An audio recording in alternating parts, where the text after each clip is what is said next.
Hello friends, एक नज़र YouTube channel में आपका हार्दिक स्वागत है। गुप्त साम्राज्य के महत्वपूर्ण प्रश्न आज मैं लेकर आया हूं, जो कि आपकी आने वाले एग्जाम में हेल्पफुल होंगे। तो चलते हैं सीधे सवालों पर। आज का पहला सवाल है, गुप्त वंश का संस्थापक कौन था? जी हाँ दोस्तों, श्रीगुप्त। नेक्स्ट है, गुप्त किसके सामंत थे? जी हाँ दोस्तों, ये कुषाणों के सामंत थे। गुप्त वंश के किस शासक ने सर्वप्रथम महाधिराज की उपाधि धारण की? जी हाँ दोस्तों, चंद्रगुप्त प्रथम ने। गुप्त शासन के दौरान ऐसा व्यक्ति कौन था जो एक महान खगोल विज्ञानी और गणितज्ञ था? जी हाँ दोस्तों, आर्यभट्ट, जैसा कि आपको ज्ञात है। गुप्त शासकों की सरकारी या दरबारी भाषा थी? जी हाँ दोस्तों, संस्कृत। इतिहासकार वी.ए. स्मिथ ने किसकी विजयों से प्रभावित होकर उसे भारत का नेपोलियन कहकर पुकारा है? Very important question. जी हाँ दोस्तों, समुद्रगुप्त। गुप्त वंश का राजा कौन था जिसने हुणों को भारत पर आक्रमण करने से रोका? स्कंदगुप्त। गुप्त राजवंश किस लिए प्रसिद्ध था? जी हाँ दोस्तों, ये कला एवं स्थापत्य के लिए प्रसिद्ध था। अजंता कलाकृतियां किससे संबंधित है? जी हाँ दोस्तों, ये गुप्त काल से संबंधित है। कुछ विद्वानों के अनुसार कवि कालिदास किसके राजकवि थे? जी हाँ दोस्तों, चंद्रगुप्त द्वितीय। अजंता चित्रकारी का विषय वस्तु निम्नलिखित में किससे संबंधित है? जी हाँ दोस्तों, बौद्ध धर्म से। एरन अभिलेख का संबंध किस शासक से है? भानुगुप्त। फाहियान किसके शासनकाल में भारत आया था? जी हाँ दोस्तों, चंद्रगुप्त द्वितीय। भारतीय संस्कृति का स्वर्ण युग था? गुप्त काल। फाहियान कहाँ का निवासी था? जी हाँ दोस्तों, यह चीन का निवासी था। किस गुप्तकालीन शासक को कविराज कहा गया है? जी हाँ, वेरी इंपॉर्टेंट क्वेश्चन, समुद्रगुप्त। गुप्तकालीन शासन प्रणाली किस प्रकार की थी? जी हाँ दोस्तों, ये राजतंत्रात्मक थी। गुप्त स्थापत्य कला का सर्वोत्कृष्ट मंदिर निम्न में से कौन है? जी हाँ दोस्तों, देवगढ़ का दशावतार मंदिर, जो कि कहाँ है? झांसी में। अजंता गुफाओं में किन गुफाओं का निर्माण गुप्त काल में हुआ है? जी हाँ दोस्तों, गुफा नंबर 16, 17 एवं 19। गुप्त संवत को प्रारंभ करने का श्रेय किसे जाता है? जी हाँ दोस्तों, चंद्रगुप्त प्रथम। चंद्रगुप्त प्रथम ने गुप्त संवत का प्रारंभ किस उपलक्ष्य में किया? जी हाँ दोस्तों, अपने राज्यारोहण के स्मारक के रूप में।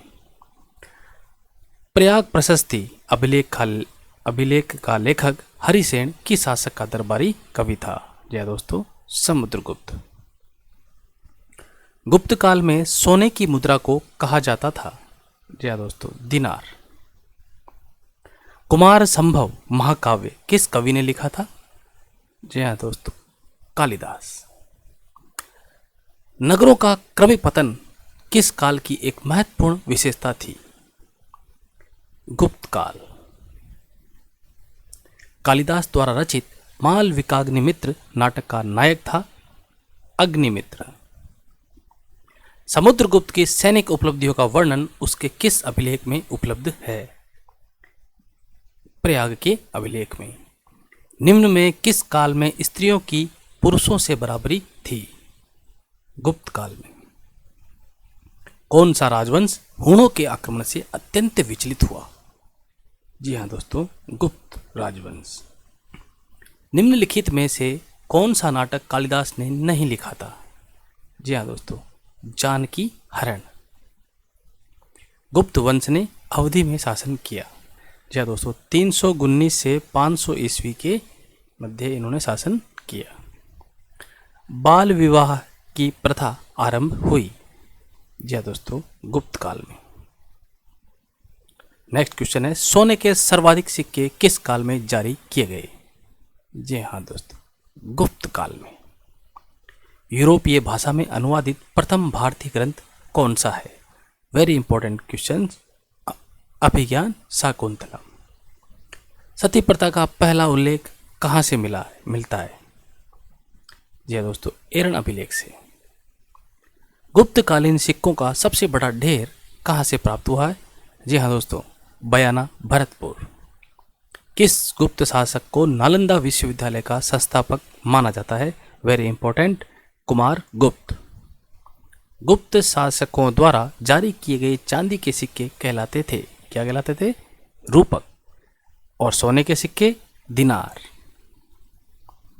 कालिदास की किस कृति की गिनती विश्व की 100 प्रसिद्ध साहित्यिक कृतियों में होती है? जी हाँ दोस्तों, अभिज्ञान शाकुंतलम। निम्नलिखित में से गुप्त शासक ने अपने सिक्कों पर अपने को वीणा बजाते हुए आकृति में अंकित करवाया है? जी हाँ दोस्तों, समुद्रगुप्त ने। कौन सही सुमेलित नहीं है? जी हाँ दोस्तों, एक चीज का हमेशा ध्यान रखना, क्वेश्चन पढ़ते समय सावधानी बरतें।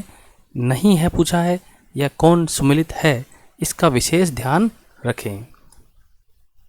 तो कौन सही सुमेलित नहीं है, तो इसका आंसर होगा प्रयाग प्रशस्ति। प्रयाग प्रशस्ति यहाँ लिखा हुआ रवि कीर्ति, जो कि गलत है। और क्या आएगा यहाँ पर? इसका आंसर है प्रयाग प्रशस्ति किसने लिखा था? हरिसेन ने। कौन सही सुमेलित नहीं है? जी दोस्तों, भर्तृहरि। मेघदूत किसने लिखा था? कालिदास। तांबा का सिक्का जारी करने वाला पहला गुप्त शासक कौन था? जी दोस्तों, रामगुप्त। किस गुप्त शासक ने दक्षिणापथ में स्थित 12 राज्यों पर धर्म विजय की? समुद्रगुप्त। सुदर्शन झील, जिसका निर्माण चंद्रगुप्त मौर्य के सौराष्ट्र प्रांत के गवर्नर पुष्यगुप्त ने करवाया था तथा जिसकी मरम्मत पहली बार शासक रुद्रदमन ने करवाई थी। इस झील की दूसरी बार मरम्मत किसने करवाई? जी दोस्तों, स्कंदगुप्त ने। कुतुब मीनार के निकट स्थित लौह स्तंभ वैज्ञानिकों का ध्यान क्यों खींच रहा है? इसका आंसर है उसकी जंग रोधकता के कारण। प्राचीन भारत में गुप्त काल से संबंधित गुफा चित्रांकन के केवल 2 उदाहरण उपलब्ध हैं। इनमें से एक अजंता की गुफाओं में किया गया चित्रांकन है। गुप्त काल के चित्रांकन का दूसरा उदाहरण किस स्थान पर उपलब्ध है? इसका आंसर होगा बाघ गुफाएं। परम भागवत उपाधि धारण करने वाला प्रथम गुप्त शासक था? जी हाँ दोस्तों, समुद्रगुप्त। रेशम बुनकरों की श्रेणी की जानकारी निम्नलिखित किस शिलालेख से मिलती है? तो इसका आंसर है दसपुर शिलालेख। स्कंदगुप्त को किस अभिलेख में सक्रोपम कहा गया है? तो आंसर है कहोम स्तंभ लेख। तो ये थे आज के क्वेश्चन। वीडियो को अंत तक देखने के लिए बहुत बहुत धन्यवाद, थैंक्स। हमारे चैनल को लाइक करें, सब्सक्राइब करें और बेल आइकन को प्रेस करें, जिससे कि जैसे ही वीडियो अपलोड होगा आप तक सबसे पहले नोटिफिकेशन पहुंच जाएगा। बहुत बहुत धन्यवाद, थैंक्स।